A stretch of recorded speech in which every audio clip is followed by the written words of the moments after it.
একটু খেয়াল করে শুনেন। চাকরানির বাচ্চা, তোর এত বড় সাহস, তুই আমার শাশুড়ির মুখের সামন থেকে চায়ের কাপ কেড়ে নিছিস? এই চা আমি আপনার শাশুড়িরে খাইতে দিব না। এই এত বড় সাহস কে দিছে? হ্যাঁ, তুই খাইতে কেন দিবি না?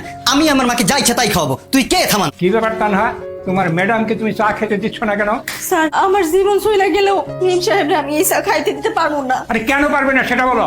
এই চায়ের মধ্যে বিষ মিলানো। দেখছেন আব্বা, দেখছেন আম্মা, ওর কত বড় সাহস! চায়ের মধ্যে নাকি বিষ আছে। ও আমাকে অপরাধী বানাতে চাচ্ছে। ইচ্ছা করতেছে ওকে একটা না, এখন আরো একটা থাপ্পড় লাগাই দেই। আপনি আমার থাপ্পড় দেন আর চাই করেন, আমি এই চা মেম সাহেবরে খাইতে দিতে পারবো না।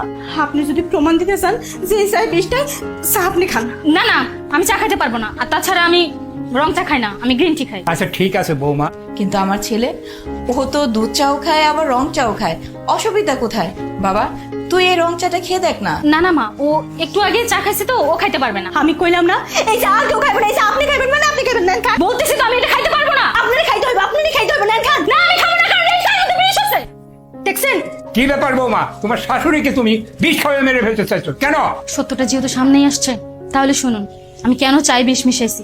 আপনি তো আমার শাশুড়ির নামে যত সয় সম্পত্তি আছে সব লিখে দিচ্ছেন, কিন্তু কিছুদিন যাবত এই চাকরানির বাচ্চারা দেখতেছি আমার শাশুড়ি আশপাশ ঘুরে তার সাথে কথাবার্তা বলে। আমার মতিগতি দেখে মনে হয়েছে যে তারা এই সয় সম্পত্তি সবকিছু নিয়ে এই বাড়ি থেকে চলে যাবে। তাই আমি প্ল্যান করছি চায়ের মধ্যে বিষ মিশাইয়া ওনাকে মেরে ফেলবো, যাতে করে সব সয় সম্পত্তি আমার স্বামীর নামে হয়ে যায়। হ বাবা, তোমার বৌমা ঠিকই হইতে চায়। ওই মহিলা আমার সৎ মা, ওই সৎ মা তো সব সম্পত্তি যদি চলে যায় তাহলে আমি ফকির নিয়ে যাবো না, আমার কাছে তো কিছুই থাকো না। এই কারণে আমি পরিকল্পনা করে তারে মারছি। বাবারে, আজকে তোরে আমি একটা কথা বলি, তুই যে কারণে আমারে মারে ফেলতে চাইছিস না, হ কত সত্য। সে আমার নামে সবকিছু লিখে দিয়েছে, কিন্তু বিশ্বাস কর বাবা, আমি এই জায়গা সম্পত্তি অনেক আগেই তোর নামে লিখে দিছি। তোর যদি বিশ্বাস না হয় তুই তোর বাবার কাছে জিজ্ঞাসা কর। এই বাড়ির থেকে যদি যেতে হয় অন্য কেউ যাবে, তোমরা যাবে না। যা, এ বাড়ির থেকে বেরিয়ে যা, যা। না না, তুমি এসব কি কইতেছো? আমার জন্য তুমি ওরে এই বাড়ির থেকে বাইর করে দিবা? আরে যারে আমি ছোটবেলার থেকে লালন পালন করে বড় করছি, যারে আমি গর্ভে ধারণ করি নাই, ঠিক আছে, কিন্তু নিজের সন্তানের থেকে কোনো অংশ কম দেখি নাই। না, আমি চাই না ও এই বাড়ির থেকে চলে যাক। মা, তুমি আমার মাফ করে দাও মা, আমি অনেক বড় ভুল করছি। সৎ মা যাপন মা হইতে পারে সেটা তুমি আজকে প্রমাণ করলা। আমার এই সম্পত্তি দরকার নাই, আমার কিচ্ছু লাগবে না মা।